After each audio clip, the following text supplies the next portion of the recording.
One more mini vlog. Welcome to our channel ASN vlogs.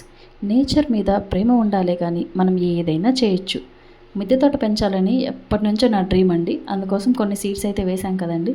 మనం వేసిన seeds నుంచి saplings ఎలా వచ్చాయో చూడండి. మనము ఈ వెనీలా బాక్సులు ఉన్నాయి కదా, వాటిలో వేసాం కదా. ఈ సాప్లింగ్స్ చూడండి, టమాటో, దోస, గోరుచిక్కులు సాప్లింగ్స్ చూడండి. అలాగే ఈ 2 బాటిల్స్లో వేసినవి 10 days టమాటో సాప్లింగ్స్ అండి. ఈ చిన్న బాటిల్స్లోవి చిల్లీ సీడ్స్ అండ్ ఈ పైన ఉన్నాయి కదా, ఈ రెండు బాటిల్స్లోవి ఒకటేమో టమాటో, ఒకటి వచ్చేసి బ్లాక్ గ్రేప్ సీడ్స్ అండి. ఈ 2 బకెట్స్లో ఖాళీగా ఉన్నాయి కదండి, అవి ధనియాల సీడ్స్ వేసానండి.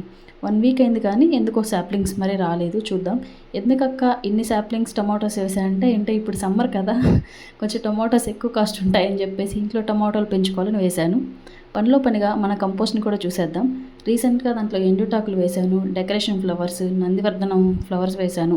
మన ఇంట్లో వామ చెట్టు ఉంటే దాన్ని ప్రూనింగ్ చేసి వేశానండి. అలాగే మిగిలిన మ్యాంగో పీల్స్ వేసి పైన సాయిల్ వేసి వాటర్ చల్లి లిడ్ క్లోజ్ చేశాను. నేను డే బై డే అంటే డైలీ కిచెన్ కంపోస్ట్ వేస్ట్ వస్తుంది కదండి, రోజుకి 1 చొప్పున వేసి మట్టి కవర్ చేస్తూ ఉన్నాను. ఇలా ఎందుకు చేస్తున్నానంటే, ఒక్కసారి వేసుకునేదానికంటే మనకి చాలా కిచెన్ వేస్ట్ వస్తుంది కదా, అలాగే బయట దొరుకుతుంది కదా కంపోస్ట్. మనకి ఇంట్లో కంపోస్ట్ చేసుకుంటే చాలా బాగుంటుందని నేను ఓన్గా కంపోస్ట్ ప్రిపేర్ చేస్తూ ఉన్నాను అన్నమాట. అండ్ ఈ కంపోస్ట్ ఎలా తయారు చేయాలో నాకు కొన్ని సలహాలు కమెంట్ ద్వారా తెలియజేస్తే చాలా హ్యాపీగా ఫీల్ అవుతాను. మరిన్ని అప్డేట్స్ కోసం మన ఛానల్ పైన ఒక కన్నేసి ఉంచండి. Thank you for watching. Do subscribe.